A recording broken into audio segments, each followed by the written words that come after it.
добиваться будешь год.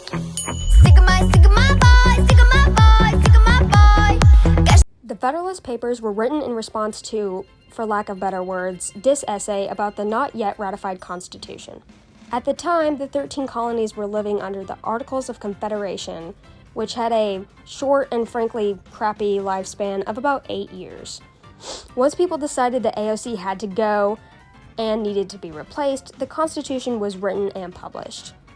Anti-Federalists, aka Brutus, had a bone to pick with the Constitution, though, and published an essay about it. In their essay, they were basically just like, I don't know, dude, less direct democracy and a stronger central power just kind of sounds like a king, you know, a king. This concern was born out of the beef that most colonists had with King George III after he kind of terrorized them for like a decade too long.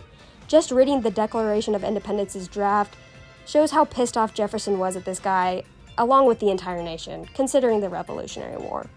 Naturally, the colonists were grossed out by anything resembling a monarchy or little Georgie back up in Britain, so they needed some convincing. In Federalist number 10, written by James Madison, he defends the Constitution and explains how it would address the issue of factions. He defines factions as a group of people with common interests, like a clique or a friend group, but in a political sense.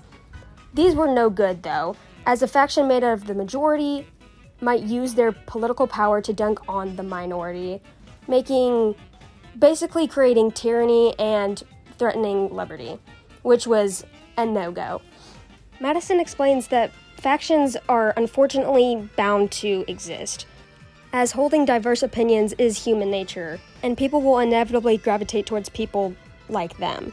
Now the question Madison had to answer was, would the Constitution eliminate factions overall, or simply limit them? Madison argues that removing the causes of factions is impractical and undesirable. It will require either destroying liberty, which is essential to political life, or enforcing uniformity of opinion, which is impossible. Thus, the focus should be on managing their effects. In addition, minority factions can be mitigated through voting and majority rule, but majority factions pose a greater threat.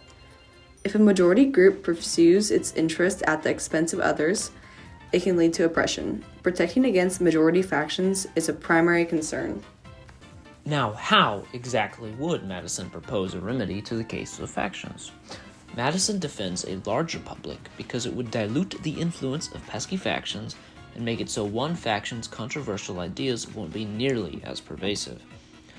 The diversity of interests in a large republic would also help to water down any potential disruption caused by one faction. For one faction to form a united front across the entire republic would be much more difficult with the diverse set of views in a larger group. This, more practically speaking, is accomplished through separation of powers and checks and balances. This is yet another safeguard for factions, so that even if an estranged faction would gain influence, the rest of the government still has a say and can enforce limits on potentially dangerous ideas. Madison also encourages the diversity of ideas, leading to healthy discourse and compromise within the government body. This, in theory, should channel troublesome ideologies into competition and would place limits on bodies which have gotten out of control. Madison also defends representation as a practical solution in conjunction with a large republic, because elected officials are more likely to advocate for the majority opinion than offshoot sects, like Madison mentions. Also, the variety and number of candidates in a large republic would ensure that the most qualified individuals with the most universal ideals came to power, well, in theory. Plus, the geographical and cultural diversity across the country would make it much harder for one impassioned faction to gain influence across the entire board. Madison does admit that while representation does not eliminate the issue of factions, it mitigates the effects of them.